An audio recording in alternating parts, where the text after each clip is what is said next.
You can feel the vibrations in your body. So we can start now. Thoughts are not facts. ठीक है, वो biased होती है. Anxiety assumptions पे रहती है, या तो वो पीछे पास्ट में जा रही है या वो फ्यूचर के वरी कर रही है. मे बी चाइल्डहुड एक्सपीरियंसेस और कुछ अपने ट्रॉमा हो जहाँ से उसने अपनी एक सोच पकड़ी हुई हो. चाइल्डहुड तो इसके लिए तो हमें अलग से एक पॉडकास्ट की जरूरत है. मैं वेगस नर्व पे काम करती हूँ. जब ये एक्टिवेट होती है आपके शरीर को रेस्ट लेके आती है. प्राणायाम और भ्रामरी ये एक्टिवेट करने का काम करते हैं. आपने जो काम करना है कर लिया, रिलेशनशिप में जितना टाइम देना दे दिया, फिर आप अपने साथ रहते थे, आप सोचते थे. कई बार बैठ के आराम से खाली दिमाग भी जरूरी है. लोगों का दिमाग में होगा कि हम हर चीज सॉल्व नहीं कर सकते, नहीं कर पाओगे.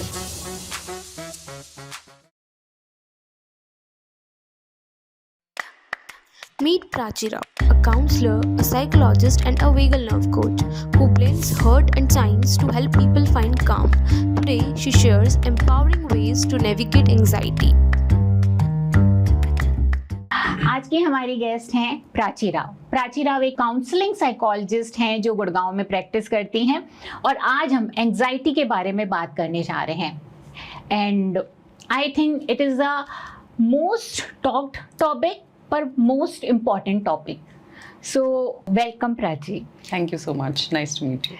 सो Prachi, I am really honoured कि आप हमारे चैनल में आए हैं, पॉडकास्ट में आए हैं और हम कन्वर्सेशन बिल्ड करने जा रहे हैं अबाउट एंजाइटी, राइट?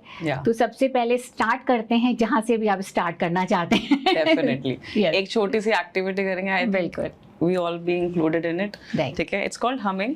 तो हमिंग का काम क्या होता है? बेसिकली आपके नर्वस सिस्टम को फिर से होम्योस्टेसिस पे लाना. होम्योस्टेसिस हो गया आपकी बॉडी का normal. Right. Yeah. So little bit activity. We'll use our hand, right hand, and we'll put it over our chest. ठीक है. हमें इस पे टैप करना है. ठीक है. ठीक है. And we'll hum. तो आप अपना कोई गाना हम करना चाह रहे हैं या normal we can do it, right? ठीक है. ठीक है. कमजोर है वो भी कर सकते हैं.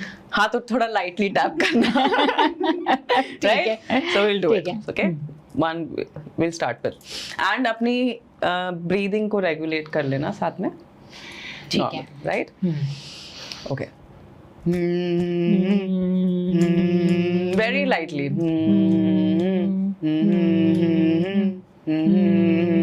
You can feel the vibrations in your body.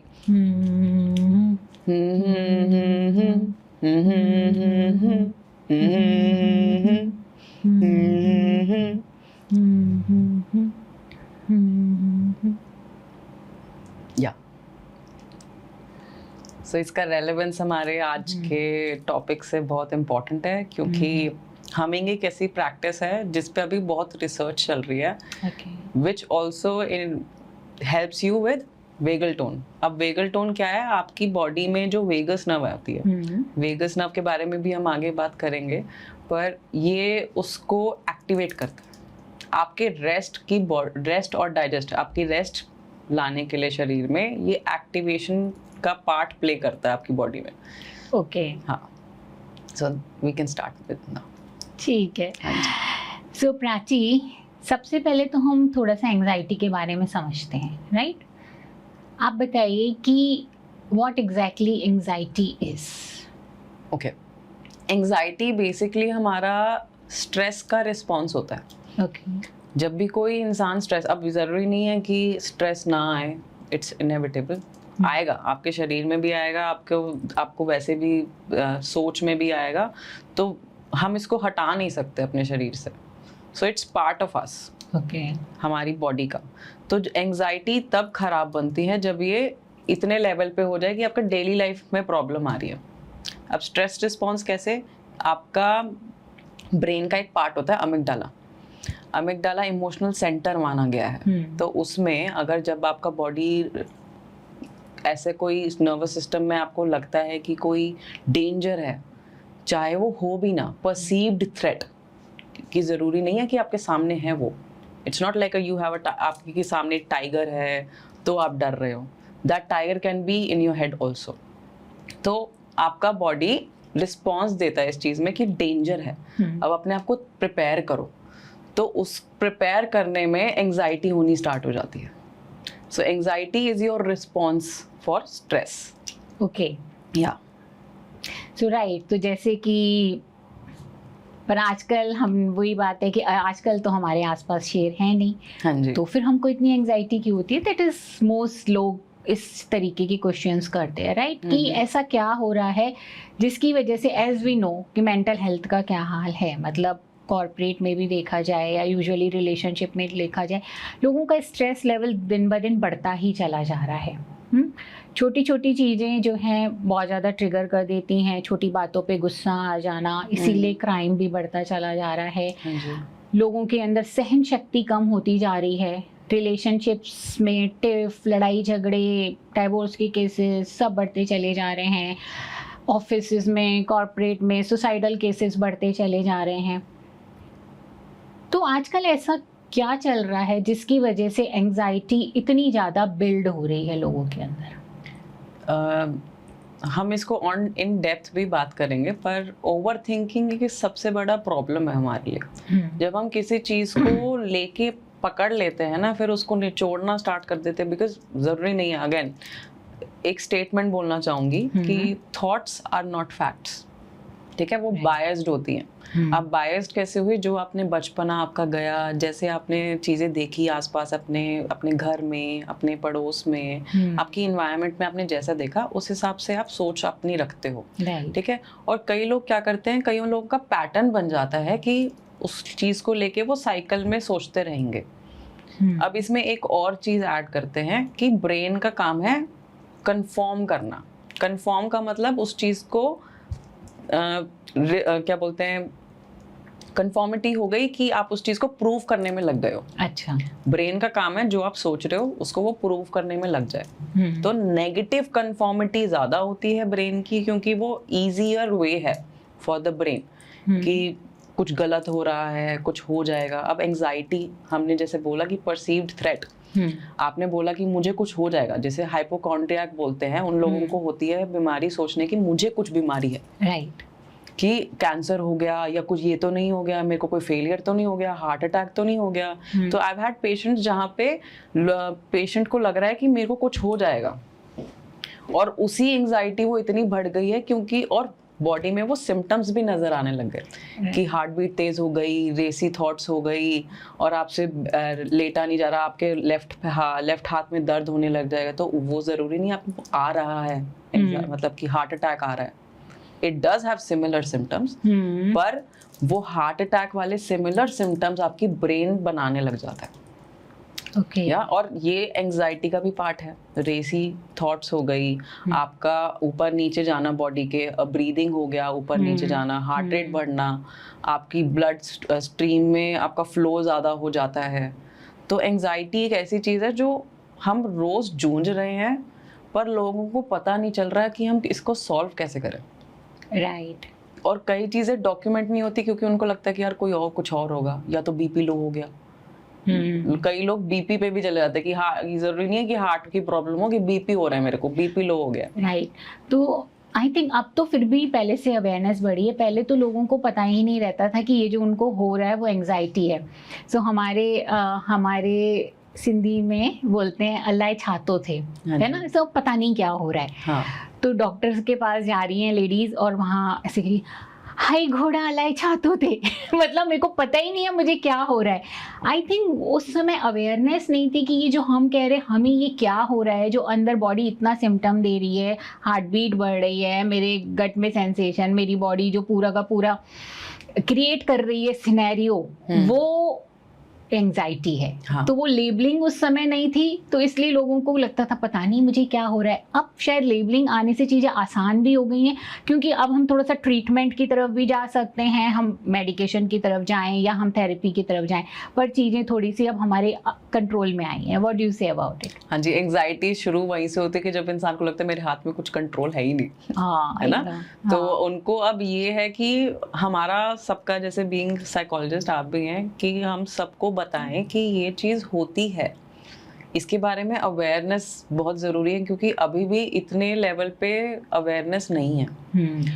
कोई डिप्रेशन में, एंजाइटी में है, उसको कई बार नहीं पता होता क्या चल रहा है। राइट, और आज के टाइम पे छोटे छोटे बच्चों को एंजाइटी डिप्रेशन हो रहा है। बिल्कुल हो रहा है। तो मेरे पास एक पेशेंट आए थे जिनके मतलब जो बच्चे थे, जब अब काउंसलिंग के लिए आए हैं, बट उनका बच्चे को एंजाइटी है, 8 साल का बच्चा है। आप सोचो कि इस लेवल पे आ गई है कि बच्चों तक में आप देख रहे हो एंजाइटी को। तो ये एपिडेमिक है कि आने के लिए वेट कर रहा है। So true. या तो but anxiety as we know कि ये हमारा पार्ट है, हमारा स्ट्रेस का मैकेनिज्म है, हमें फाइट एंड फ्लाइट मोड में लेके जाना, हमें खतरों से बचाने के लिए, डेंजर से बचाने के लिए ये सिस्टम हमारे को बॉडी में मिला है, राइट? सो एग्जैक्टली एंजाइटी का सिग्निफिकेंस क्या है हमारी बॉडी के अंदर, और कि कैसे वर्क करता है ये जो ये जैसे मैंने बताया था, अमिगडाला आपका इमोशनल सेंटर है, राइट? तो वो आपको थ्रेट का बताएगा कि अभी कोई खतरा है, ठीक है। देन आपके नर्वस सिस्टम का काम है, जैसे ब्रेन स्टेम, राइट, पीछे से बोला जाता है कि वहां पे आपको स्ट्रेस रिस्पॉन्स समझ जाता है, कईयों के रोंगटे खड़े हो जाते हैं, राइट। वो किस लिए? क्योंकि आप परसीव कर रहे हो कि कोई खतरा है।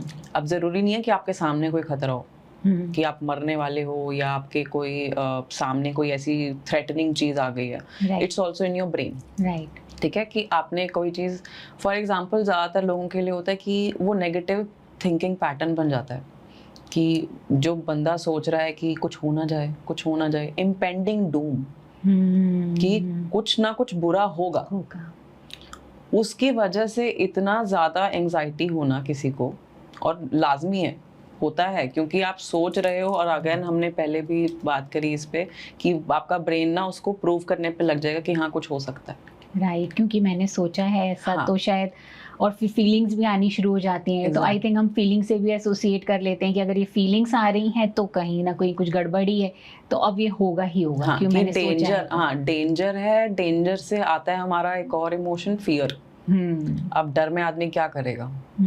जब आपका हाईजैक कर लिया, आपके न्यूरोट्रांसमीटर्स होते हैं, हमारे न्यूरॉन्स होते हैं, न्यूरोट्रांसमीटर्स, तो बहुत सारी चीज़ें हैं मेडिकल टर्मिनोलॉजी में, पर उसको ज़्यादा ना इन डेप्थ जाते हुए अगर हम लोगों को समझाएं तो बहुत ही केमिकल, लगा लो केमिकल लोचा हो जाता है, ठीक है। जब आप एक चीज़ को लेके बैठ जाओ, हाँ। स्ट्रेस है, मेरे को ये होगा, मुझे वो होगा, इस तरीके से तो ना हो जाए, लाइक व्हाट इफ, क्या पता हो जाए। आप अभी भी उसको अज्यूम ही कर रहे हो। एंजाइटी अजम्पशंस में रहती है, या तो वो पीछे पास्ट में जा रही है या वो फ्यूचर की वजह वरी कर रही है। आप अपने प्रेजेंट में नहीं रह रहे हो। एंजाइटी आएगी पर उसको मैनेज करके आप नॉर्मल भी कर सकते हो। जो थ्रेट है क्या पता नहीं है, जब बोला कि थॉट्स आर नॉट फैक्ट्स, तो अगर वो चीज वैलिड नहीं है तो आप सोचो कि मैं रियलिटी में तो रहूं। इसके लिए हम प्रैक्टिस करते हैं माइंडफुलनेस। ये बहुत अच्छी टर्म है। मेरे मेंटोर थे डॉक्टर अनुभा एंड विशाखा जी, उन्होंने बहुत अच्छे से मेरे को समझाया। एंड जब गेटिंग इनटू साइकोलॉजी, तो वहाँ से मैंने बहुत अच्छे से समझा कि क्या एंजाइटी हो रही है, क्या एंजाइटी है बेसिकली। और मैंने खुद ने भी फेस करी है, सब फेस करते हैं। आपने भी देखी होगी कि हार्ट बीट तेज हो गया है, कुछ होने वाला है, कुछ हो जाएगा, सबको हमें डर लगता है।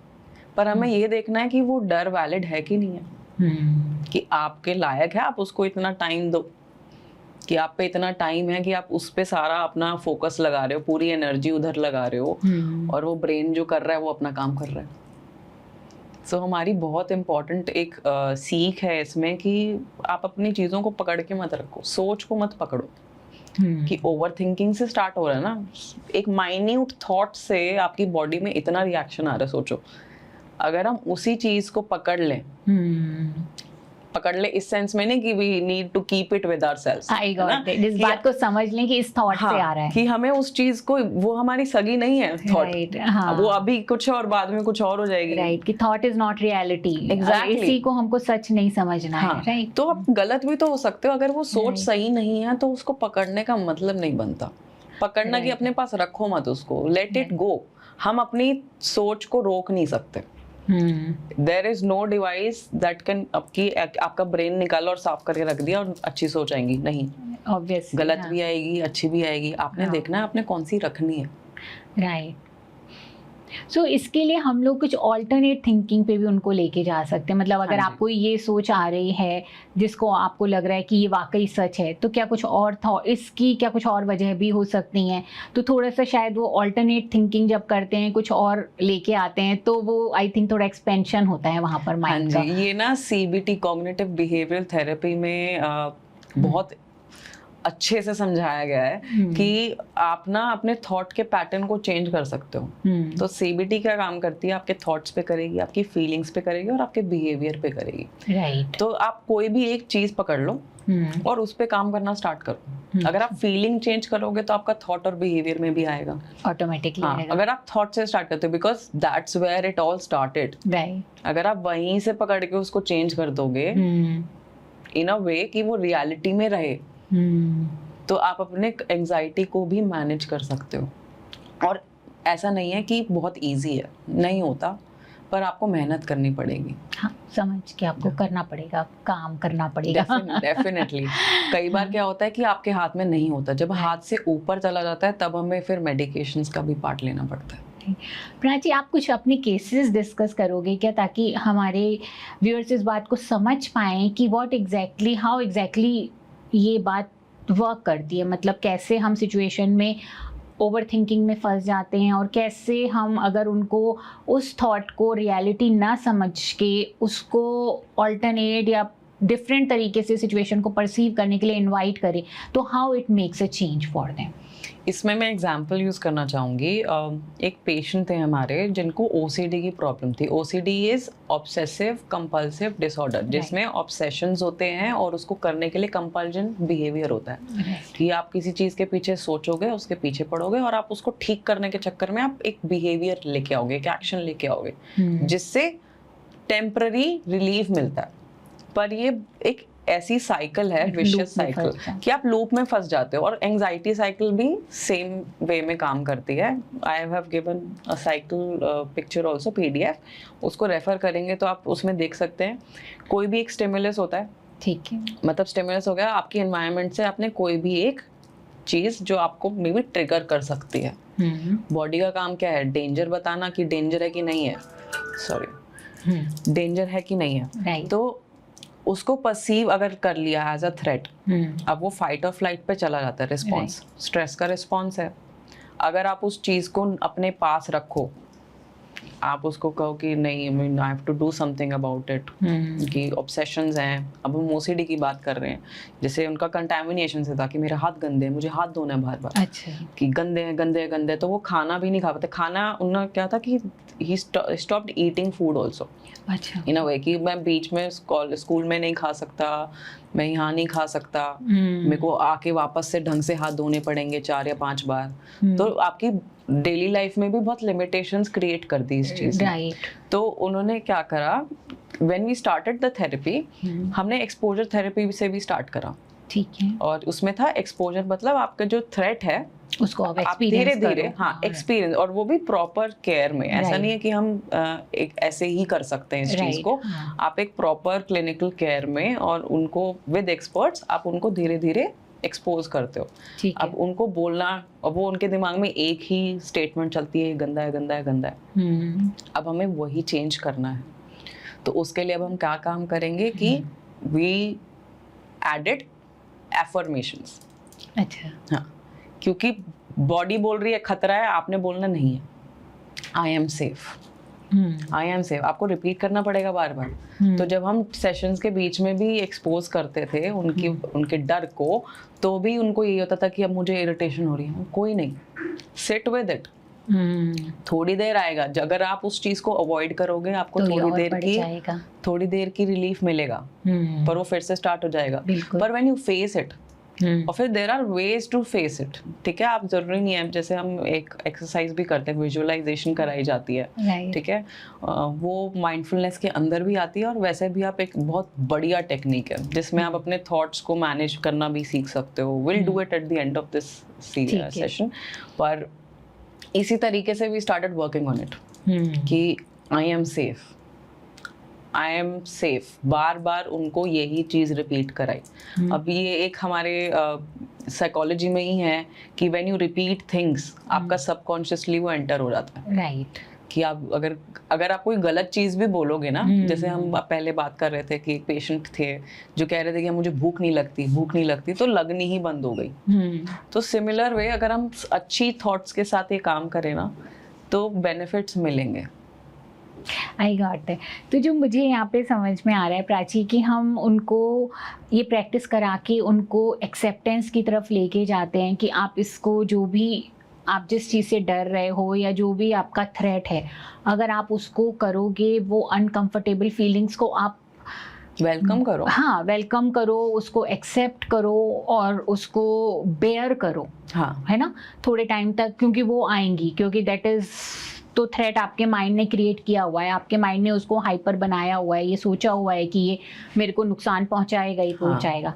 अगर आपने वहाँ पर अपने आप को काम डाउन करना सीख लिया, आपने बोल दिया कि नहीं, आई एम सेफ हेयर, तो आप जो है उस चीज़ को धीरे धीरे आपका माइंड एक्सेप्टेंस की तरफ लेके जाता है। जो हम फियर ऑफ कंट्रोल कहते हैं ना, कि हमें कंट्रोल नहीं मिल पा रहा, हाँ, वो हम इन्हीं चीज़ों के साथ खो देते हैं जब हम फ्री फ्लो में चलने लगते हैं कि अगर जो सोच हो रही है हम उसके साथ ही निकल गए। तो वही है कि कंट्रोल अगर आपको लेना है, आप अपने शरीर को ही कंट्रोल कर सकते हो, अपने दिमाग को कर सकते हो, अपने बिहेवियर को कर सकते हो, और जो आप फील कर रहे हो, जो हम CBT में बात कर रहे थे, राइट। तो ये कुछ चीज़ें हैं जो आप खुद की ही कंट्रोल कर सकते हो, ना कि सबकी। राइट। अगर हम एंजाइटी लोगों की लेते हैं तो बहुत सारी टाइप की होती है। अब रिलेशनशिप आपने बोला, राइट। अब रिलेशनशिप में कितनी बार होता है कि इनसिक्योर होते हैं लोग, बिल्कुल भी पर्सनालिटी की वजह से कि मैं I am not good enough, कि मैं मे बी ये मेरे को चीट कर रहे हैं, कुछ जेलसी हो गई, सस्पिशियसनेस हो गया, राइट। और ये बहुत रिलेशनशिप्स में आपको मिलेंगे। बिल्कुल। वो क्या है कि खुद पे वो कॉन्फिडेंस खो देते हैं और वो एक ही टाइप का नरेशन चला देते हैं अपने दिमाग में कि ये हो रहा है। आपका ब्रेन प्रूव करने पे लग जाए कि हाँ हो रहा है, जरूरी नहीं है कि हो। So again I would stress on this कि thoughts are not facts. Right. आप रियलिटी में तो देखो कि वो उसका क्या रेलेवेंस है। राइट। तो जितना जितना हम अपने आप को ये बताते हैं कि थॉट्स आर नॉट फैक्ट्स, तो हमारा धीरे धीरे आई थिंक थोड़ा सा सिस्टम काम डाउन होने शुरू होता है। आप ऑब्जर्वेशन पे चले जाओ ना। राइट। आप बैठ के अब मेडिटेशन कराते हैं, राइट? आपने भी करी होगी। तो मेडिटेशन में बोला जाता है कि आप बैठ के सिर्फ ऑब्जर्व करो अपने शरीर को। बॉडी स्कैन एक टेक्निक भी है, वो भी अनुभा मैम ने बहुत अच्छे से हमें सिखाई है। तो उसमें भी यही होता है कि आप पूरे अपने शरीर को आंखें बंद करके पूरा ऊपर से नीचे टॉप टू बॉटम आप स्कैन करते हो, आंखें बंद करके। गाइडेड होती है वैसे, और ऑनलाइन भी मिल जाएंगे। तो उसमें आपको पूरा प्रॉपर गाइड करके दे tell you to relax it, कि आप हर पार्ट को अपने रिलैक्सेशन दो। विजुअलाइजेशन ही हुआ, उस टाइम पे भी सोच वगैरह आती है, तो उसको कॉम्बैट करने के लिए भी बहुत तरीके हैं। राइट। हाँ, तो हमें सिर्फ ऑब्जर्व करना है। कई बार आप बैठ के देखो ना, कोई मूवी चल रही है, जैसे ब्रेन आपकी अपने आप को ऐसे देखना शुरू करो जैसे कि लाइक आप एक थर्ड पर्सन की तरह अपने आप को ऑब्जर्व करना शुरू करो, खुद का अटैचमेंट वहां से हटा करके। I think this is what you are saying. Exactly, कि कभी-कभी हमें लगता है ना कि हमारी कुछ चीजें खराब हो रही हैं, या हम चीजें, हम सोच में हमारे स्ट्रेस आ रहा है, कुछ है, तो उसको just think about it. Over think about it कि मैं इसको अगर तीसरे बंदे के पर्सपेक्टिव से देखूं तो क्या हो रहा है ये। राइट। सो हमारे जैसे आई थिंक CBT है, उसमें थेरेपी भी है, एक पार्ट ऑफ इट है कि आप अपनी ही प्रॉब्लम में अपना बेस्ट फ्रेंड बन के देखो कि आपका बेस्ट फ्रेंड आपको क्या इसके बारे में सलाह दे रहा होगा, या आप अपने बेस्ट फ्रेंड को क्या सलाह दे रहे होगे। आपका बेस्ट फ्रेंड सेम सिचुएशन में फंस गया जिस सिचुएशन में आप हो, अब आप अपने फ्रेंड को क्या बता रहे होगे। देन लोगों के निकलने लगता है, हम उनको बोलेंगे इतना क्यों सोच रहे हो, इतना क्या ध्यान देने की जरूरत है। तो क्योंकि एडवाइस देना आसान है। आई नो, अपना इंसान खुद उस एडवाइस को नहीं ले पाता है, क्योंकि you are very close to it. अब जैसे बोलते हैं ना कि आप you are very close to the sun. अब आपको ज्यादा गर्मी क्यों लगेगी, आप खुद बिल्कुल पास में हो। राइट। अपने आप को थोड़ा डिस्टेंस पे लाओ। Right. Look at the bigger picture, कि हो सकता है जो आप सोच रहे हो वो गलत है। तो that makes a bit easier कि ठीक है, चलो आ रही है, उसको आने दो और जाने दो, उसको रोकने का फायदा नहीं है। अगर रोकोगे वो भी गलत है, थॉट्स इग्नोर करोगे तो भी गलत है। सो आएंगी थॉट्स, आप हटा नहीं सकते, पर आप उनको ठीक कर सकते हो। एक और तरीका जो है उसमें जर्नलिंग।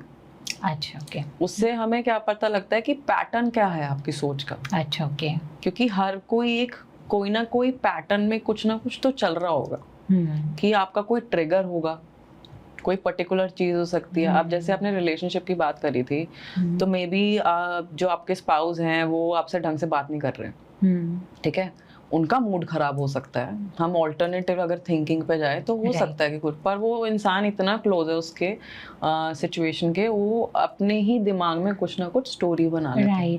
तो वो अल्टरनेट थिंकिंग भी नहीं सोच पाता है क्योंकि खुद का उसका बिलीफ सिस्टम कहीं से कुछ फॉर्म्ड होता है, मे बी चाइल्डहुड एक्सपीरियंसेस और कुछ अपने ट्रॉमा हो जहाँ से उसने अपनी एक सोच पकड़ी हुई हो। डेफिनेटली चाइल्डहुड तो इसके लिए तो हमें अलग से एक पॉडकास्ट की जरूरत है, क्योंकि चाइल्डहुड एक ऐसी चीज है, हमारे हिंदू कल्चर में भी, सनातन धर्म बोल लो या सारे ही कल्चर्स में देखो, वहाँ पे बच्चों को रियर करना, मतलब उनको पालना बहुत ही सेक्रेड माना गया है। क्योंकि आप एक जीव को, इट्स लाइक ह्यूमन बीइंग को आप इस लेवल पे ला रहे हो कि वो अपने चीजें खुद कर सके, उसको इंडिपेंडेंट बनाना है। पर हम क्या करते हैं, हम अपने तरीके से चलते हैं, या तो हमने जो चीज़ें सीखी हों, हम ना उसको, हम बहुत अच्छा, जब तुमने ये बोला है कि हम उसको बहुत ही सीक्रेट, ये हमारे लिए होता है कि हम एक ह्यूमन बीइंग को रेस कर रहे हैं, राइट? आई थिंक जो बदलाव आया है वो यहाँ आया है कि हमने उसको रिस्पॉन्सिबिलिटी समझ लिया है, काम समझ लिया। वही बात है, हमने उसको काम समझ लिया है कि काम है, कंप्लीट करना है। तो उसके लिए हम वहाँ से वो भावनाएं नहीं जोड़ रहे हैं कि एग्जैक्टली ये एक ह्यूमन बीइंग है और इसकी एक इंडिपेंडेंट थिंकिंग होनी चाहिए और हमको इसको ऐसे रेस करना है। लव, कंपैशन तो शायद कहीं पीछे छूट जाता है, एक ट्रॉफी की तरह बच्चों को समझ लिया जाता है। और जिसकी वजह से इतनी कॉम्प्लिकेशन आनी शुरू हो गई है बहुत टाइप के। अगर आप पेरेंटिंग स्टाइल्स पे भी जाओगे तो अगेन ये एक ऐसा टॉपिक है जो ऑल टुगेदर बहुत अपने आप में ही डेप्थ लिए, बहुत डेप्थ है। और सारे अगर आप चीज़ें देखोगे ना, जो बड़े होके प्रॉब्लम्स आती हैं लोगों को, शादीशुदा जिंदगी में दिक्कत आती है, उसमें आपका क्या पेरेंटिंग स्टाइल था बच्चे का, किस तरीके से उसका रिलेशन रहा है अपने माँ बाप के प्रति, और उसने उस रिलेशनशिप में देखा क्या, कि अगर माँ बाप हैं मेरे तो वो आपस में कैसे रिएक्ट करते हैं, रिस्पॉन्स करते हैं एक दूसरे की बातों को, वो चीज़ें बच्चा सीखता है और वो चीज़ें रिपीट होती हैं जब उसकी शादी होती है। So true. तो बहुत इम्पॉर्टेंट है कि हम इस चीज़ को नज़रअंदाज ना करें। काम नहीं है, बच्चा है, उसकी खुद की एक पर्सनालिटी है, खुद आइडेंटिटी है, वो आपका अंश ज़रूर है पर उसकी खुद की एक प्रतिमा है। So true. तो उसको आपने टूल्स देने कि वो आगे बढ़े। आपका काम नहीं उसको हर चीज से प्रोटेक्ट करना। कहाँ कहाँ जाओगे, कहाँ जाओगे, सही बात है, पीछे पीछे कहाँ तक घूमोगे किसी के। पेरेंट्स कई बार ऐसा करते हैं, पहले तो हर चीज प्रोवाइड कराते हैं, हर चीज उसको हर संभव कोशिश करते हैं कि हर तरीके से उसको कुशनिंग दी जाए। बाद में जब वो बड़े हो जाते हैं तब वो ऑब्वियसली, अब वो कैसे कॉन्फिडेंस आएगा, एकदम से कैसे बच्चा छोड़ करके सब कुछ निकल जाएगा, तो फिर वो उड़ने से डरता है, वो बाहर निकलने से डरता है। तब उसको रोकते टोकते हैं कि अरे बाहर क्यों नहीं जाते हो, अरे ये क्यों नहीं करते हो, तुम तो सब कुछ कर सकते हो। तो बच्चा कंफ्यूज ही, अब बच्चा एक तरफ तो आपने उसको स्ट्रेंथ नहीं डेवलप होने दी बचपन से कि आप ये सारी चीज़ों को हैंडल कर सकते हो अपने आप, बड़े होके एकदम से आप बोलते हो कि अब तुम जाओ, अब तुम उड़ो, तो हाउ इज इट पॉसिबल। यहाँ ना एक बहुत अच्छा सा एग्जाम्पल मेरे दिमाग में आ रहा है। जब हम यहाँ होता है कि वी ब्रीड बर्ड्स को केज में रख के बड़ा करा जाता है, तो अगर आप केज खोल दो ना, वो भाग नहीं जाएंगी, क्योंकि वो उसने सीखा ही वही है। सो ट्रू कि बर्ड, मैं अगर उड़ सकता हूँ, मेरे पास ये पोटेंशियल है, ये उसको जानकारी नहीं दी गई, उसको उस लेवल पे उसकी क्षमता को असेस ही नहीं करा गया कि भाई you are meant to fly. So true. तो अगर हम केज बना देते हैं ना, वो protection also acts like a cage. आप बच्चे को एक्सपीरियंस तो करने दो। अब वाइल ग्रोइंग अप मेरे घर में ये बोलते थे, लगती है तो सीखेगा। बिल्कुल सही है, गलती करोगे तो सीखोगे। और आज भी I would say for my self कि मैंने जितनी गलतियां करी, अच्छी नहीं करी, बुरी करी, कुछ भी करा, मैं इस लेवल पे आज बैठी हूँ क्योंकि मैंने गलतियां करी हैं और मैंने सीखा। वो मूर्खता है कि आप गलती करके फिर रिपीट कर रहे हो, पर एक बार अगर आप गलती करते हो तो आप सीखते बहुत कुछ हो। सो या again come back to anxiety. हाँ जी। Prachi, anxiety as we know कि एंशियसनेस, नर्वसनेस हम सबको फील होती है, एट टाइम्स मुझे भी होती है, आपको भी होती है, एंजाइटी आती है जाती है।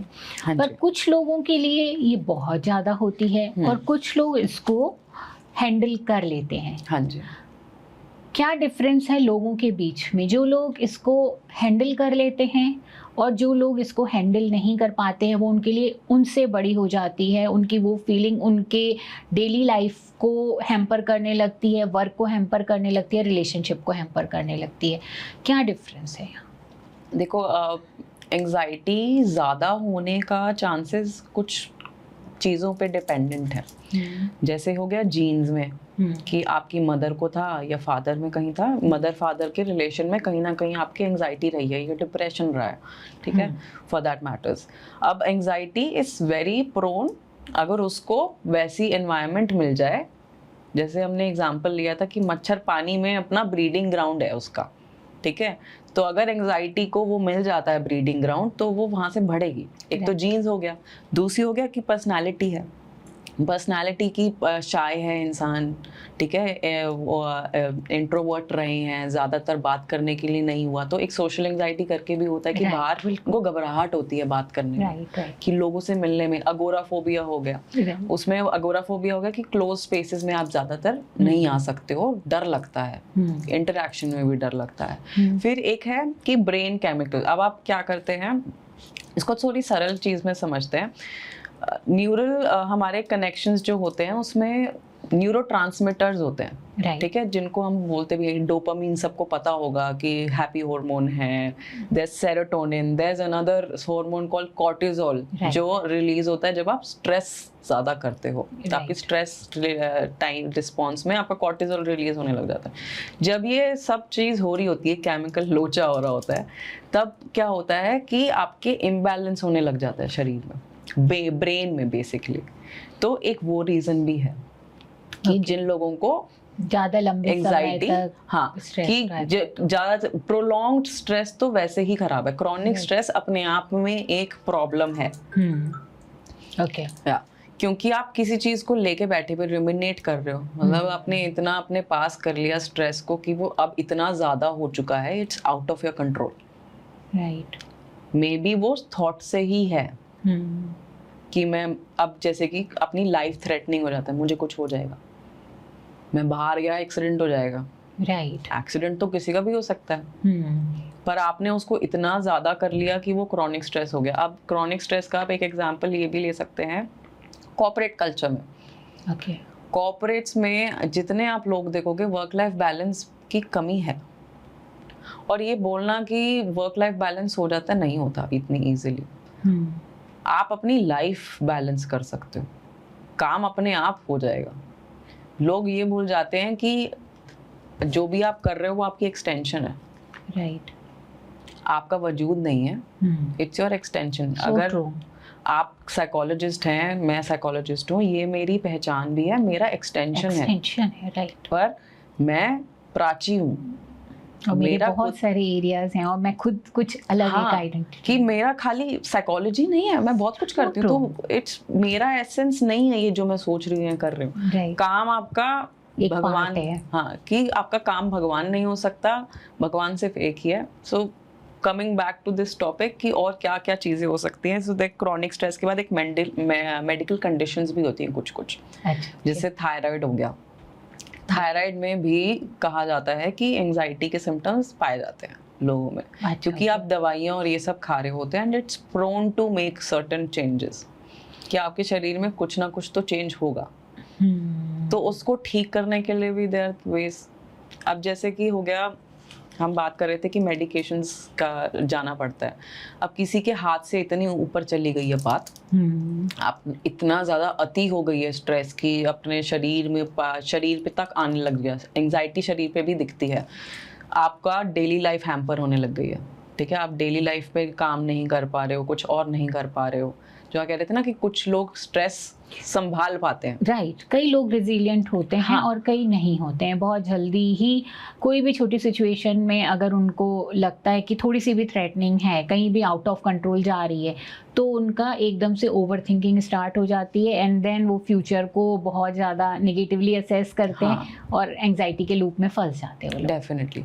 तो वही है कि जब आप ये चीज़ें मेडिकल कंडीशन भी छोड़िए, तो मतलब इन सारी चीज़ों में अगर आप ऐड करें एक इंसान का कि सिचुएशनल स्ट्रेस भी है कि कुछ चीज़ें, अब ट्रॉमा हो गया, आपको पता थोड़ी था होगा, पर दैट PTSD जो होता है उसमें सिवियर एंग्जाइटी होती है। राइट। कि वो हैंडल नहीं करी जाती है। कुछ लोग रेजिलिएंट इसलिए भी रहते हैं कि आप गिर के उठना सीख गए हो। राइट। वो कहीं ना कहीं प्रैक्टिकलिटी आ जाती है लोगों में, पर ये भी है कि हर बार ये सिनारियो नहीं रह सकता, कल को चेंज भी हो सकता है। कई चीज़ें ऐसी हो जाती हैं लाइफ में कि आप नहीं झेल पाते हो। For example death in a family, right. आपके पेरेंट्स की, ये बहुत ही डेलिकेट टॉपिक है जिसपे किसी को भी एंग्जाइटी होना लाजमी है।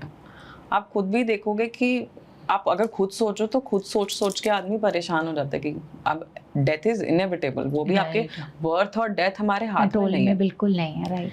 पर वो चीज़ क्योंकि आप अटैच्ड हो उस चीज़ से, इवन अगर मैं खुद सोचूं मेरी खुद की एंग्जाइटी बढ़ जाएगी। राइट। तो वही है कि सिचुएशन पे डिपेंड करता है कि आप कितनी जल्दी उससे बाहर आ सकते हो। कई बार ज़रूरत होती है कि आप मेडिकेशन लो जब आपके हाथ से ऊपर जा चुके हैं। जी ओके। या सो मेडिकेशन की तरफ जब हम बिल्कुल भी अपनी एंग्जाइटी को कंट्रोल नहीं कर पा रहे हैं और अगर वो हमारी डे टू डे लाइफ को ज़्यादा हैम्पर कर रही है, तब हमको मेडिकेशन की तरफ हाँ जी, फिर आपको साइकाट्रिस्ट को कंसल्ट करना चाहिए। और थेरेपी इज सपोर्टिव। थेरेपी का काम सपोर्ट है देना।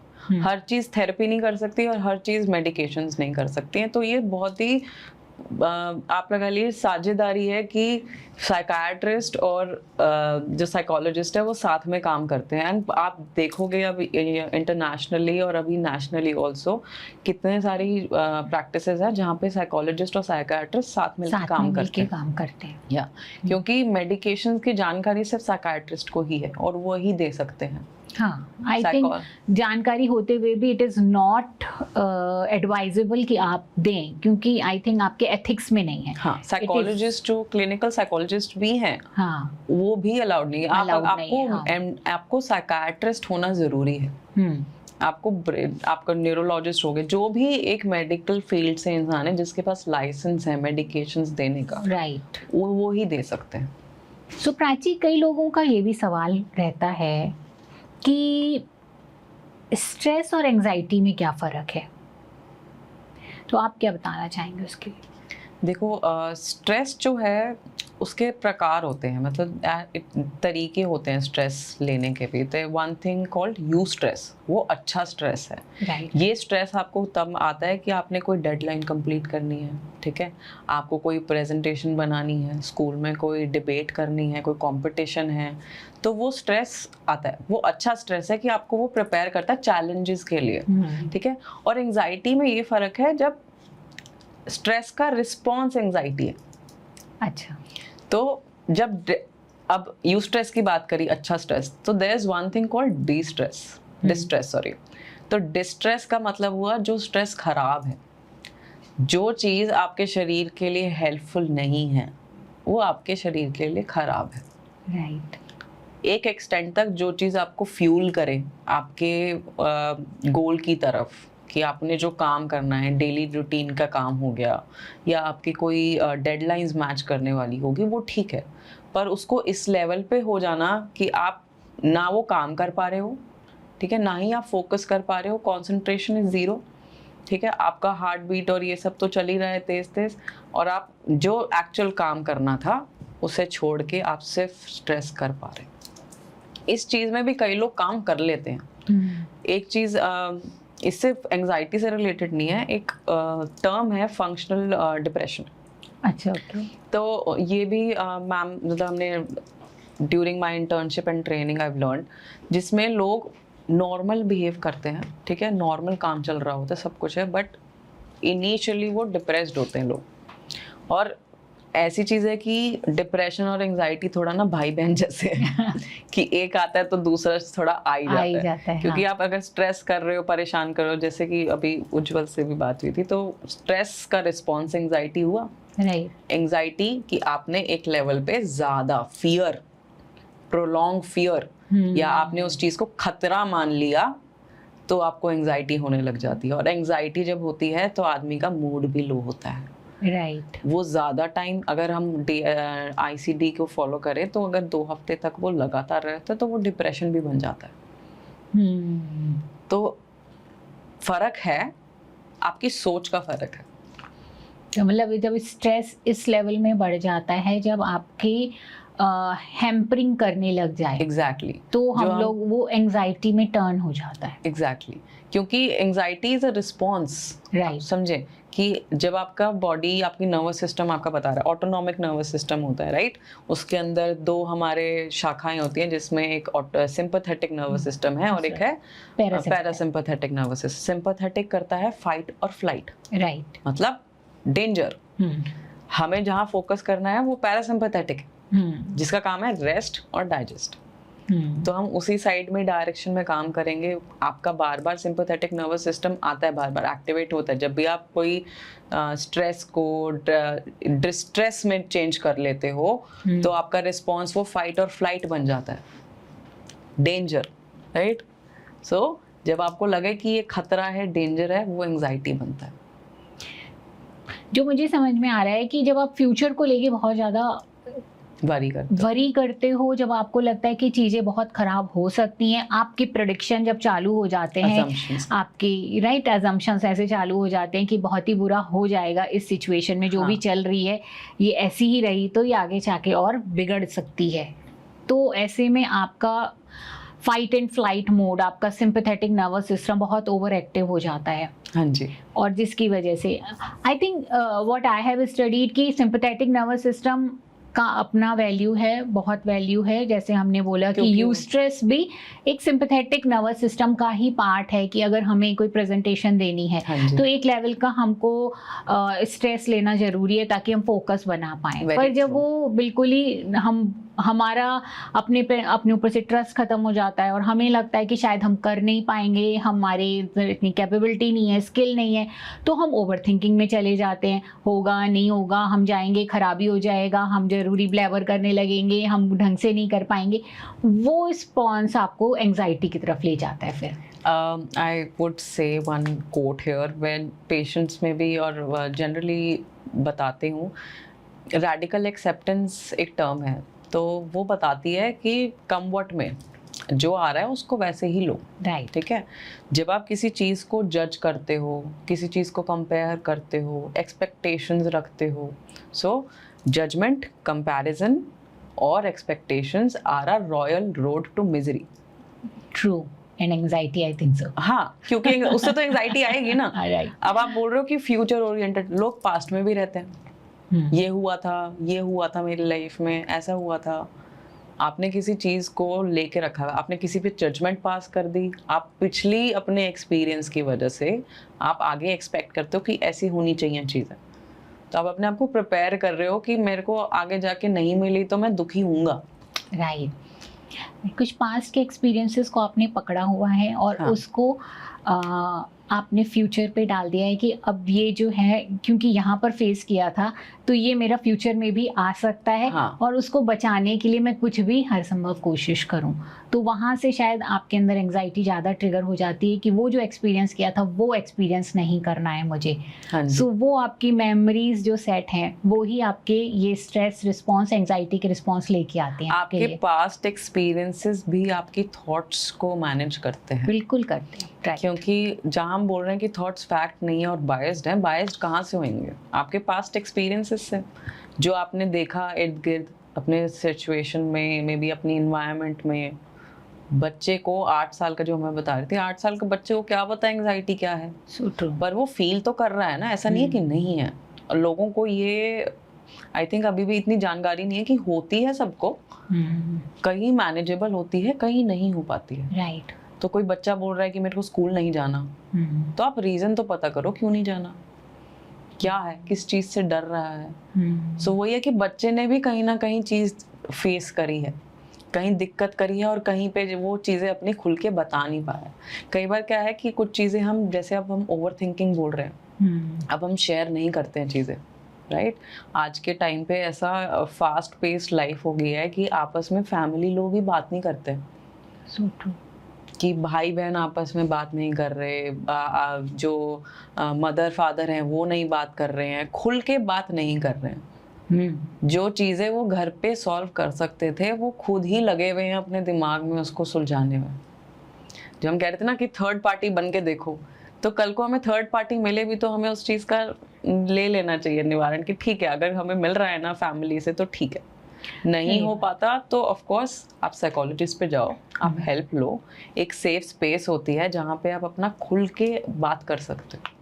वही साइकोलॉजिस्ट, एज अ साइकोलॉजिस्ट हमारा काम है कि हम कोई जजमेंट नहीं दे सकते, हम कोई बायस्ड नहीं है आपको लेके। आप जो बोलोगे हम सुनेंगे, एंड इट्स वेरी इम्पॉर्टेंट कि हम अच्छे से एटलीस्ट इवन इन फैमिलीज कि हम आपस में बात करें और सुने। सही बात। आप जस्ट लिसन, आधी चीज़ें आपकी वैसे ही ख़त्म हो जाती हैं जब आप सुनते हो किसी और को। कि अगर आपको प्रॉब्लम है, आप दूसरा बंदा आपसे शेयर कर रहा है, लविंगली सुनो। आपको ज़रूरी नहीं आप उसकी प्रॉब्लम नहीं ठीक कर पाओगे। अगर वो कह रहा है मेरे को ये है वो है और नहीं है, आप जस्ट सुन लो। सही बात है, पर हमारा माइंडसेट ऐसा क्रिएट हो जाता है कई बार कि हमें लगता है कोई हमें कुछ बता रहा है तो हमें सलाह देनी ज़रूरी है। हाँ। हम ये समझ नहीं पाते कि भाई उसको अभी राइट ना वो सलाह लेने की भी पोजीशन में नहीं है, क्योंकि उसका जैसे बात हुई अमिगडाला इतना हाईजैक्ट है, उसका सिंपैथेटिक नर्वस सिस्टम इतना एक्टिव है कि वो तो आपकी सलाह भी नहीं लेगा। हाँ। पर अगर आपने सिर्फ उसकी सुन ली तो वो एक स्पेस क्रिएट करेगा जहाँ पर वो खुद अपनी ही बातों को थोड़ा सा एक थर्ड पार्टी की तरह देख रहा होगा। हाँ जी। तो वो उसके लिए हेल्पफुल हो सकता है रादर। कई बार क्या होता है, जैसे आप भी देख, साइकोलॉजिस्ट खुद, वी आर ऑल ह्यूमंस, ठीक है, हमें भी सबको। अब कहते हैं कि आप साइकोलॉजिस्ट हो गए, आप अपने फ्रेंड्स और फैमिली को नहीं थेरेपी दे सकते। बिल्कुल सही। वो रीज़न ये है क्योंकि आप बहुत क्लोज हो उन रिलेशन के। अब मेरी फैमिली में भी रन करता है एंग्जाइटी, एंड मेरी मदर एंड मेरे मतलब मेरी नानी को भी रहे हैं, आगे भी रहे हैं, बट इसका मतलब ये नहीं है कि वो सेम चीज़ मेरे में आई, पर उस चीज़ को मैं कैसे तरीके से संभाल रही हूँ वो भी डिपेंड करता है। अगर हम अपने माँ बाप को अब समझा, एक एज आ जाती है कि ना जब सुनना बंद कर देते हैं लोग, तो आपका ये है कि ठीक है आप जस्ट बैठो, सुनो उनकी बात, और आपको ज़रूरी नहीं है कि वो जो बता रहे हैं आपको माननी है हर चीज़, पर एटलीस्ट सुनो, जो उसमें से इम्पोर्टेंट लगे रख लो, बाकी हवा की तरह निकलने दो। सही, बिल्कुल सही। हाँ, ये मैं बचपन में करती थी। तो मेरी मदर को मैंने और आई वॉज वेरी यंग, तो मैंने उनको बोला, मैंने कहा आप जो सारी बातें बताते हो मैं पूरी नहीं सुनती, मैं कहा मैं सिर्फ वही सुनती हूँ जो मुझे मेरे काम की लगती है। तो अगर मैं कोई प्रॉब्लम लेके गई और उसमें उन्होंने XYZ सब कुछ बता दिया, तो मेरे जो काम की चीज़ होगी ना मैं वो रख लूँगी, बाकी चीज़ें सुनती हूँ, पर जो मेरे काम की चीज़ थी वो मैंने घर कर ली कि हाँ ठीक है इसमें से ये सीख मिली आपको। Very so Prachi, we understood about the whole thing, physiology of anxiety, right? और ये होती है, वी नो इट। और पर जब हम डेली डे टू डे अपने वर्क में रहते हैं, लाइफ में रहते हैं, तो बहुत सारी चीज़ें एंग्जाइटी ट्रिगर करती हैं। हाँ जी। और उस समय हम लोग शायद थॉट प्रोसेस को इतना एकदम से अगर हम सिचुएशन में तो प्रोसेस नहीं कर पाते हैं उसको प्रॉपरली, और वो ट्रिगर हमारे अंदर स्ट्रेस पैदा करता ही है। तो हम कैसे, क्या ऐसे समय में जब ये छोटी छोटी चीज़ें हमें स्ट्रेस दे रही हैं और फिर over the period of time we know कि ये कहीं ना कहीं हमें क्लिनिकली एंग्जाइटी की तरफ भी ले जा सकती हैं, तो इनको हैंडल करने के लिए हमें क्या करना चाहिए? मैं वेगस नर्व पे काम करती हूँ। तो अच्छा। पैरासिम्पैथेटिक नर्वस सिस्टम जो है, जिसका काम रेस्ट और डाइजेस्ट देना है, उसमें ये 10th क्रेनियल नर्व है, जिसका मेन कंपोनेंट हम PNS में मानते हैं, ठीक है। इसका काम है जब ये एक्टिवेट होती है आपके शरीर को रेस्ट लेके आती है। अब क्या है, वेगस नर्व आपके ब्रेन स्टेम से स्टार्ट होती है, ठीक है, and it connects with vital organs, आपके मेन ऑर्गन्स को कनेक्ट करती है, ठीक है। आपका हार्ट हो गया, आपके लंग्स हो गए, आपका गट हो गया, ओके। ठीक है, तो मेजर जो काम है उसके साथ ये कनेक्ट करिए। आप लगा लीजिए अगर कोई बस कंडक्टर हो गया, राइट, तो बस conductor, main conductor is vagus nerve, ठीक है, और उसका काम है कि एक एक जगह पे स्टॉप मारेगा और उस चीज़ को ठीक करता चलेगा, जैसे ड्रॉप कर रहे हो, ठीक है। ओके। तो जैसे बात करें कि हम इस चीज़ को कैसे डील कर सकते हैं एवरीडे लाइफ में जो स्ट्रेस होता है, तो उसमें तरीके होते हैं वेगस नर्व को एक्टिवेट करने के। ओके। तो ब्रेथ वर्क एक पार्ट हो गया उस चीज़ का। ब्रेथ वर्क बहुत टाइप के होते हैं। अगर हम इसको और लेमन लैंग्वेज या इसको और ऐसी लैंग्वेज में बोले जो लोग समझ पाए, प्राणायाम। ओके। जो रामदेव जी कब से बिल्कुल। बताते आ रहे हैं कि जो प्राणायाम है और भ्रामरी, हाँ, आई would stress on bhramari also, क्योंकि उसमें हमिंग होती है जो हमने स्टार्टिंग में करी थी। तो ये दोनों चीज़ें, ब्रेथ वर्क मतलब प्राणायाम और bhramari, works on your vagus nerve, ये एक्टिवेट करने का काम करते हैं। तो ऐसी बहुत छोटी छोटी टेक्निक्स हैं जिस तरीके से आप अपनी वेगस नर्व को एक्टिवेट कर सकते हो। जब वो वेगस नर्व एक्टिवेट होती है, आपका हार्ट रेट नॉर्मल जाता है, आपका ब्लड प्रेशर नॉर्मल होता है, आपकी ब्रीदिंग नॉर्मल होती है, आपका गट हेल्थ ठीक रहता है। तो प्रीबायोटिक्स लेना, इसके अंदर वेगस नर्व में एक और चीज़ आती है कि सोशल कनेक्शंस, कि आपके आपसी रिलेशंस कैसे हैं। एक सपोर्टिव एनवायरनमेंट मिलना आपके शरीर के लिए और आपकी ब्रेन के लिए बहुत हेल्दी है। तो एक टेक्निक, नॉट टेक्निक ऑल्सो, इसी वेगस नर्व एक्टिवेशन के अंदर आता है कि आप हग करो एक दूसरे को। अच्छा। एक फिजिकल टच महसूस होना अपनों का बहुत चेंज करता है आपका माइंडसेट। तो आप जरूरी नहीं अगर आप काम पे हो तो आपको मिल जाए कोई हग करने के लिए, I would not suggest that. कि आप डीप ब्रीदिंग करिए। डीप ब्रीदिंग में 4-4-4 वाला होता है, बॉक्स ब्रीदिंग होती है। 5-8 वाला होता है, 5 inhale from the nose and 8 exhale from your mouth. I would like कि एक ब्रीदिंग आप बता दें हमारे व्यूअर्स को, so that they know how to do that. Definitely. तो पहले अपनी सिटिंग पोजीशन हमें सही रखनी है, क्योंकि हम रिसेप्टिव मोड में तब होते हैं जब हमारे हाथ क्रॉस नहीं करते, ठीक है। तो जब हम नॉर्मल करेंगे, We will start with inhaling from the nose, नाक से लेंगे सांस और मुंह से बाहर। ठीक है। अब एक चीज छोटी सी ऐड कर दूंगी इसमें कि जब आप सांस लेंगे तो पॉजिटिविटी लो, अपनी एनवायरनमेंट से एनर्जी, आपकी भगवान है, सब कुछ है, आप उनसे लेके आप इनहेल करो। एंड एक्सहेल करोगे तो अपने जो अंदर की प्रॉब्लम है या कहीं पे स्ट्रेस लग रहा हो आपको, उसको अपने शरीर से मुंह के साथ बाहर। ठीक है। राइट, सो हम स्टार्ट करेंगे। Will do it 5 times, okay? ठीक है। We start. अब मैं काउंट करूं, मैं आपको करवाऊं, that would be better, right? So please close your eyes, ठीक है। अब हम इनहेल करेंगे नोज से 5 seconds के लिए। 1, स्टार्ट करेंगे, 1 2 3 4 5, होल्ड करेंगे and we'll exhale from the mouth, mouth से बाहर। 1 2 3 4 5 6 7 8। स्टार्टिंग अगेन, इनहेल करोगे 1 2 3 4 5, एक्सहेल करेंगे 1 2 3 4 5 6 7 8। फिर से करेंगे, इनहेल 1 2 3 4 5। अब एक्सहेल करेंगे 1 2 3 4 5 6 7 and 8। Again, 1, inhale 1 2 3 4 5। अब एक्सहेल करेंगे 1 2 3 4 5 6 7 and 8। आई थिंक इतना इनफ है। कैसा लगा? बहुत अमेजिंग, बहुत ज़्यादा। ये आपके वेगस टोन, जो वेगल टोन होती है, वेगल टोन बोला जाता है वेगस नर्व के अंदर, उसको स्ट्रेंथन करता है। आप समझ लीजिए कोई इलास्टिक का रबर बैंड है, उसे ज़्यादा खींचते हो ना तो वो अपनी पोजीशन में सेम आ जाता है। तो हमारा यही काम है, रिजिलियंट होना, कुछ कुछ टेक्निक यूज करना, एंड उससे हम अपनी इलास्टिसिटी वापस लेके आ सकते हैं।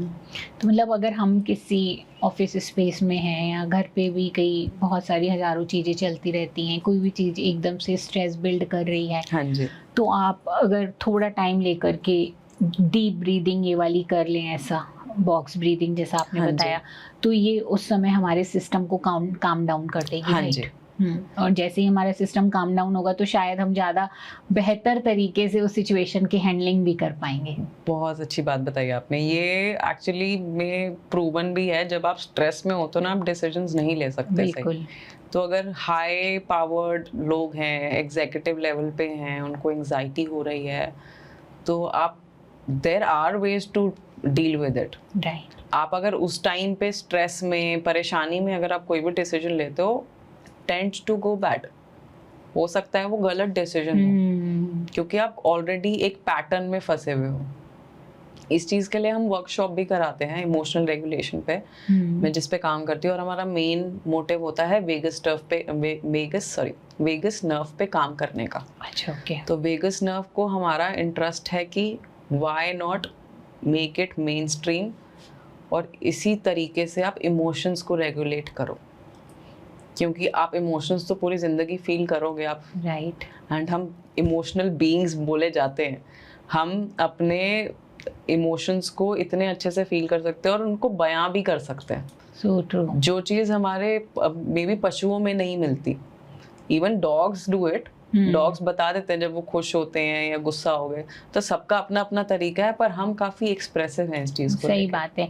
भगवान को हमारी लैंग्वेज हमारे लिए एक वरदान है इस हाँ सेंस जी, में। हाँ जी। तो उसको लाइक बेहतर तरीके में उपयोग करें तो सही बात बहुत है। अच्छा है। वो कहते हैं ना कि हर एक के अपने पॉजिटिव एंड नेगेटिव्स होते हैं, तो लैंग्वेज के जहाँ हमको फ़ायदे हैं वहाँ हमको नुकसान भी है, कि हम अपने आप को फिर डाउन खींचने के लिए, खुद के नेगेटिव बिलीफ सिस्टम बनाने के लिए, हाँ जी। डिस्ट्रक्शन के लिए यूज़ करने लग जाते हैं उसको। डेफिनेटली शब्द का बहुत महत्वपूर्ण है, बहुत महत्व है, सॉरी, कि अब आप लगाइए कि आप कह रहे थे कि मुझे कुछ लाइक मैं इसमें ठीक नहीं हूँ, उसमें नहीं हूँ, मतलब आपने ऑलरेडी एक अपना परसेप्शन बना लिया है कि आप ठीक नहीं हो जहाँ जो भी चीज़ आप कर रहे हो। आपने कॉन्फिडेंस तो अपना खुद ही डाउन कर दिया। सही बात है। कोई बाहर का आके क्या करेगा, आपने खुद ही अपने आप को डाउन कर लिया, एंड फिर आप स्ट्रेस कर रहे हो, तो आपने खुद के लिए ही एक गड्ढा खोद दिया। सही बात है। ये तो ऐसे कोडिंग कर दी आपने अपने ही ब्रेन में, आपकी हाँ। कोडिंग हो गई है। So now it's time to maybe decode it. Definitely. मेरे को एक मेरे दोस्त थे, उन्होंने मतलब बहुत अच्छी तरीके से समझाया था कि देखो परेशानियां आएंगी, ठीक है। आप हमारी टेस्ट के रिगार्डिंग बात हो रही थी, तो कुछ तो वो कह रहे हैं ये मैन मेड है, इंसान ने ही तो बनाया है। तो आप अगर इतना इसका टेंशन लेते हो एग्जाम की, क्योंकि मेरे को होती है पर्सनली, तो इसका टेंशन लेने का मतलब ये कि आप समझते हो कि आप इनसे ऊपर नहीं हो, राइट। या आप अपने आप को बिल्कुल ही नीचे गिरा चुके हो इतने लेवल पे कि आपका कॉन्फिडेंस डगमगा गया। तो यही है कि आप देखो कि आप में पोटेंशियल है, ट्राई तो करके देखो। तो लाइक पहला एक कदम लीजिए, फिर आपको रियलाइज होगा कि ओके ये तो कुछ भी नहीं था। राइट। तो आई थिंक कहीं ना कहीं एंजाइटी का कारण हमारा खुद के ऊपर से ट्रस्ट और कॉन्फिडेंस गुम हो जाना है, हाँ जी, जिसकी वजह से हम ओवर थिंकिंग के लूप में फंसते हैं। अगर हाँ हमें जी। ये कॉन्फिडेंस आ जाए, अपने ऊपर ये ट्रस्ट डेवलप हो जाए कि नो मैटर व्हाट में, जो भी कुछ आएगा I am able to handle it, हाँ जी। तो शायद एंजाइटी इतनी हमारे अंदर बिल्ड ही नहीं होगी। इसमें एक वर्ड यूज होता है इंट्रिंसिक, मतलब अंदरूनी मोटिवेशन। राइट। तो आपको बाहर से मिले ना मिले, आप खुद को मोटिवेट इतना करो कि आप कर सकते हो। ऐसी कोई अभी बोलते हैं, अभी these are not just words कि नथिंग इज इम्पॉसिबल, बोला जा रहा है, करते हैं लोग, और हमें कितने लोग दिखे हैं जो ऑलरेडी अपनी लाइफ में अच्छा कर रहे हैं। राइट। उन्होंने वो लीप ऑफ फेथ लिया कि मैं एक बार चल के तो देखूं, रास्ता अपने आप बनेगा। सही बात है। आप अगर कुछ करना भी चाह रहे हो, अगर आप रुक भी रहे हो, उसमें रुकावटें आ रही हैं, आप ट्राई तो करो। सही बात है। ज्यादा से ज्यादा गिरेंगे तो गिर के उठ तो सकते ही हैं। आपको बचपन में भी पता तो हम चलेगा। गिरे ही थे और उठे ही थे। तो प्रॉब्लम्स आएंगी। प्रॉब्लम कोई नहीं कह रहा कि आप साइकोलॉजी आपने साइकोलॉजी भी नहीं, आपने पढ़ ली या आपने थेरेपी दे दी तो सब कुछ ऐसे रेनबो जैसा हो जाएगा, कुछ अच्छी चीज़ें होंगी आपके साथ। अच्छी चीज़ें होंगी, साथ में बुरी भी हैं ऑब्वियसली। आपकी लाइफ है, आप प्रैक्टिकल होना सीखें कि आपके चीज़ों में जो मेहनत लगनी चाहिए वो दीजिए। जो चीज़ें रिजल्ट हैं या बाकी चीज़ें हैं वो हमारे कंट्रोल में नहीं है। राइट। जो आउट ऑफ कंट्रोल लोगों को एंजाइटी देता है ना कि मैं कंट्रोल में नहीं हूँ इस सिचुएशन की। आप अपने आप को करो कंट्रोल, अपनी सोच को करो, अपने बिहेवियर और अपने एक्शंस में उस चीज़ को लेके आओ। आपकी धीरे धीरे हर चीज़ रास्ते बनते रहेंगे। So true. कई बार ऐसा भी देखती हूँ मैं अपने क्लाइंट्स के साथ, मेरा एक्सपीरियंस रहता है कि एक लेवल का एंजाइटी, मतलब उन्होंने वर्क किया, एंजाइटी कम हो गई, काफ़ी चीज़ें ठीक होने लगी, फिर दोबारा से अगर कोई सिचुएशन आई और उनको फिर से एंजाइटी हो गई तो वो एकदम से होप लूज करने लगते कि अरे मैंने तो काम कर लिया था, मैंने तो इसके ऊपर ओवरकम कर लिया था, ये दोबारा क्यों आ रही है।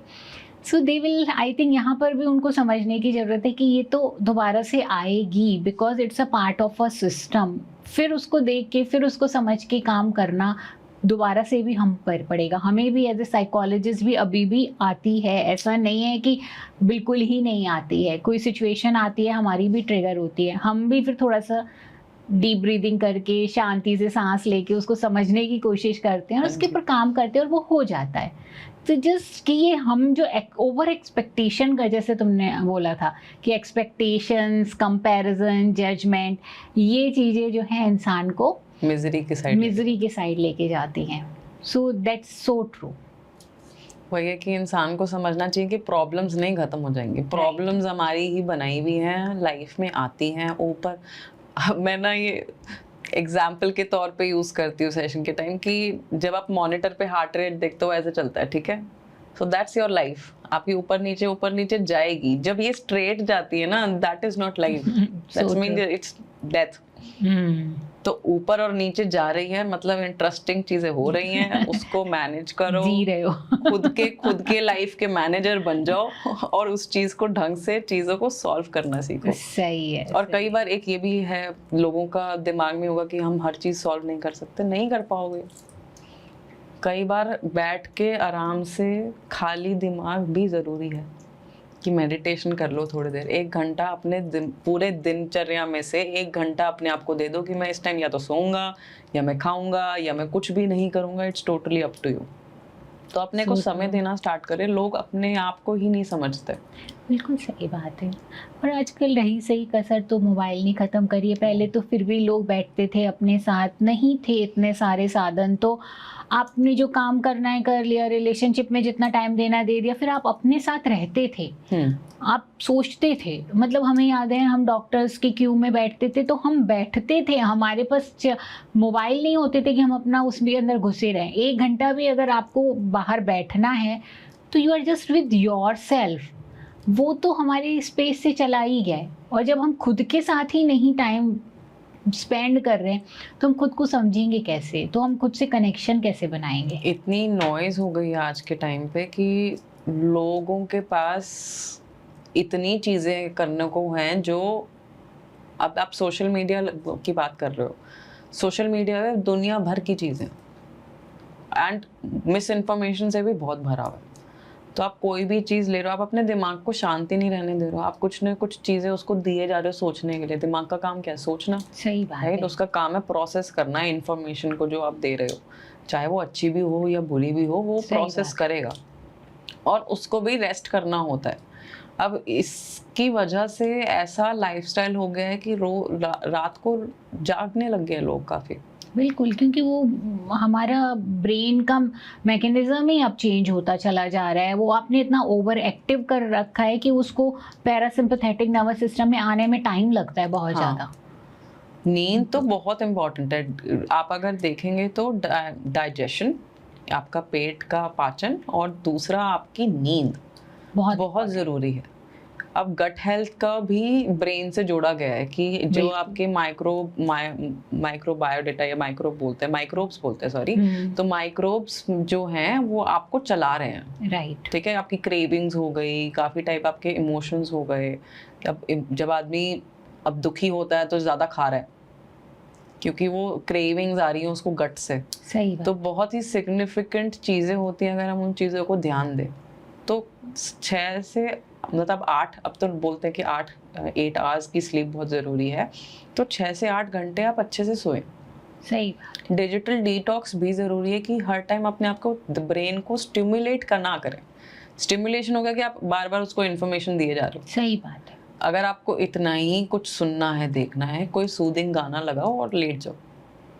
अब इसमें भी पैटर्न फॉलो करा रहता है कि 3 घंटे पहले आप खाना खा लो सोने से पहले, 2 घंटे पहले अपना ये फ़ोन वोन का सब छोड़ दो, और 1 घंटे पहले अपने आप को बेड पे ले आओ कि आपका बॉडी रेडी हो जाए सोने के लिए। क्योंकि वो रैम साइकिल जो वो आपकी जो साइकिल होती है वो बहुत ज़रूरी होती है, सिर्काडियन रिदम बोलते हैं। सही है।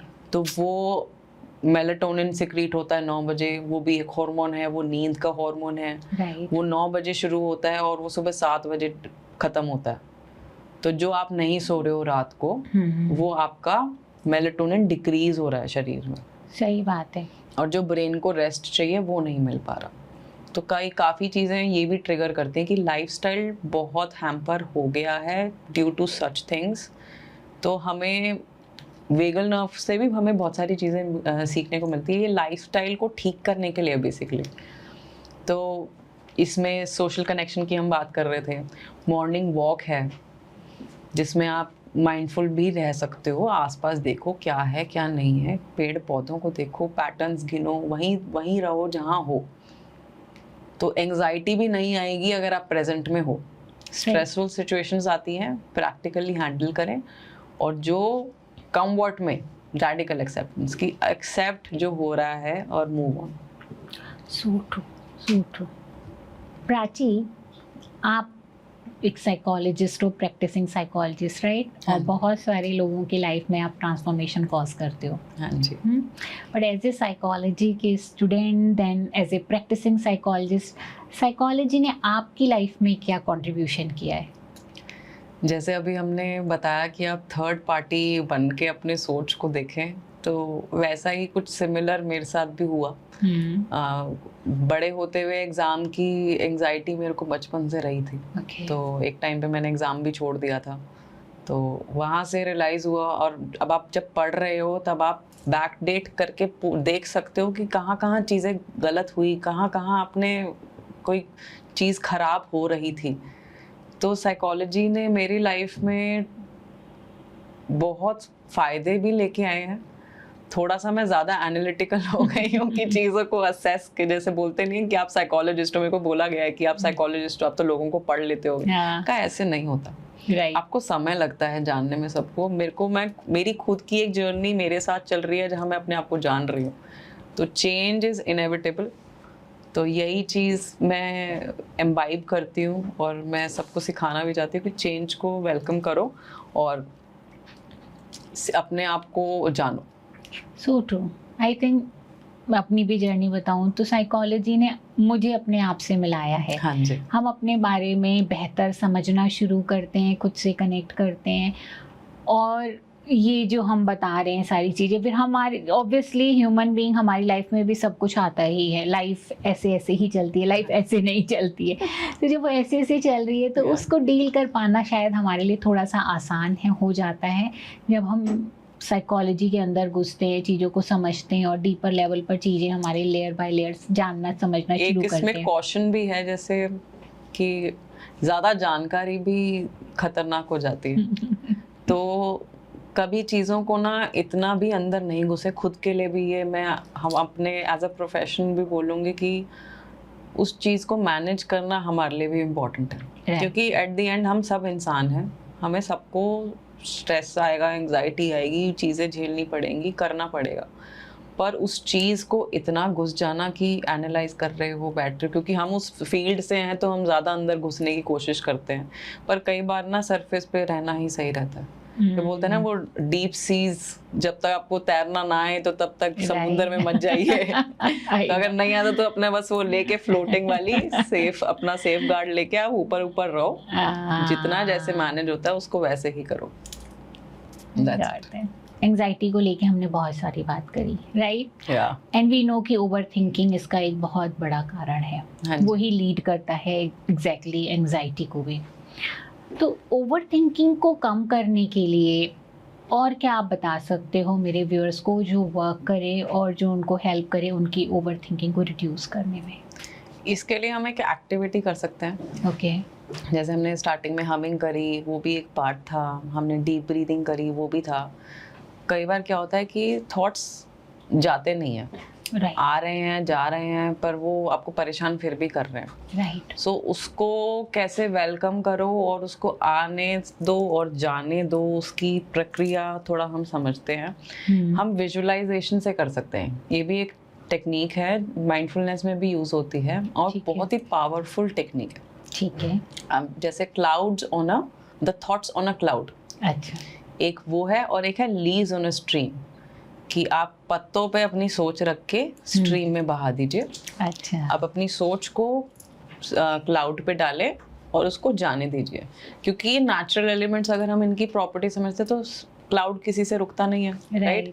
इट वुड मूव, वो करेगा, वो यहाँ से वहाँ जाएगा। तो आपकी जो सोच है उसको आने दो और उसको सीधा सीधा जाने दो। आपको हर चीज पकड़ के नहीं रखना है। ये बहुत जरूरी है कि ओवर थिंकिंग में इंसान क्या करता है, वो उसी सोच की पैटर्न बना लेता है, वो साइकिल बनने लग जाती है।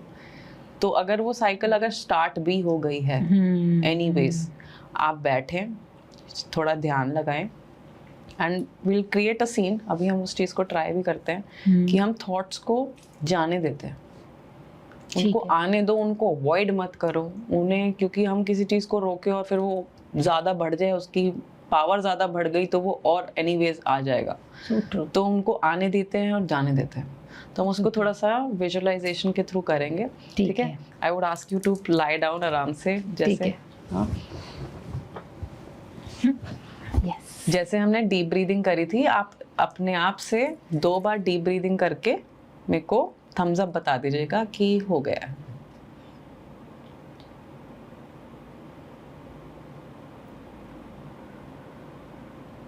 अब इस बीच आपको सोच भी आ रही होगी, थॉट्स चल रहे होंगे आगे पीछे किसी चीज़ के बारे में।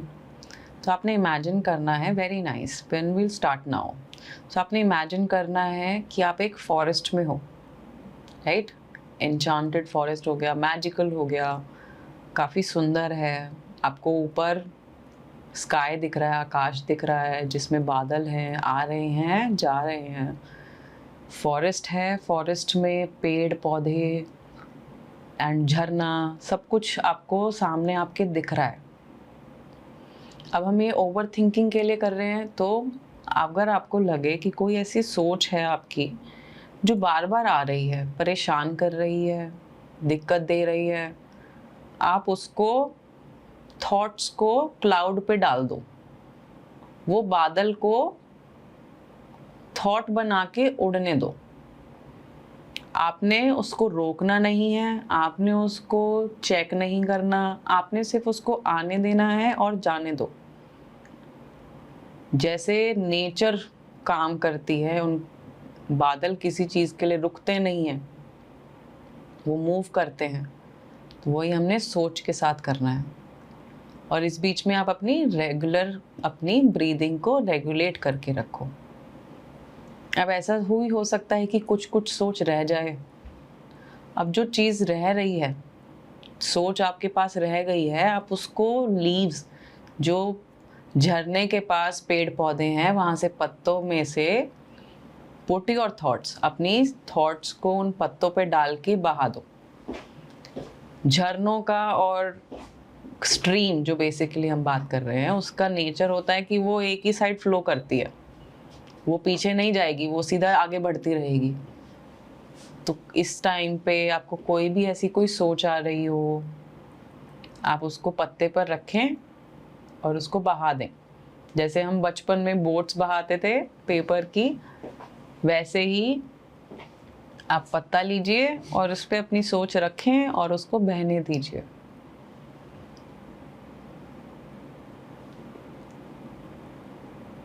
थोड़ी देर के लिए हम ऐसे ही हर सोच के साथ करेंगे। ना ही हमें देखना कि कोई अच्छी है कोई बुरी है, कभी कभी खाली भी रखना होता है, तो आप फॉरेस्ट में आराम से बैठ के लुक एट योर सराउंडिंग्स, अपने आसपास देखिए, फॉरेस्ट को, नेचुरल एलिमेंट्स को ध्यान दीजिए। और इस बीच कोई भी सोच आ रही है, हम उसे वेलकम करके जाने देंगे, उसको आने दो। कुछ आपके क्लाउड्स पे चली जाएंगी, जो कुछ ढीठ हैं, जो नहीं जा रही, उनको पत्तों पे डाल के बहा दो। ये तब तक करना है जब तक आपका दिमाग खाली, मतलब कुछ टाइम के लिए ब्रेन एम्प्टी नहीं होता। ऐसा नहीं है कि सोच नहीं आएगी, आती है, उसको जाने दो। वो शांत स्वभाव जो अभी फील कर पा रहे हो, उसे अपने रजिस्टर करो अपने दिमाग में कि कभी कभी खाली बैठना भी ज़रूरी है, कभी कभी बिना सोच के बैठना भी ज़रूरी है।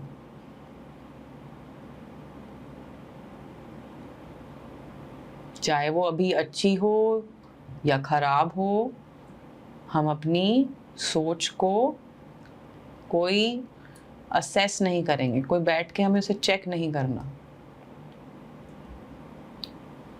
और जब आपको लगे कि ये हो गया है, सही लग रहा है मुझे,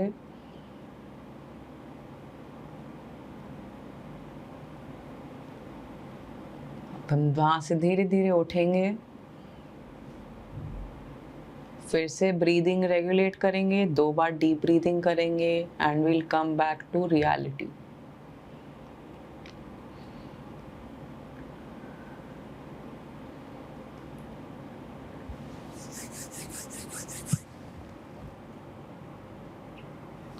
वेरी नाइस, थैंक यू। कैसा लगा?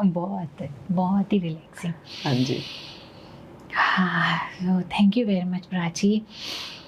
बहुत हमने अच्छा डिस्कशन बिल्ड किया। आई होप मेरे व्यूअर्स इस पॉडकास्ट से बहुत सारे टेकअवेज लेके जाएंगे।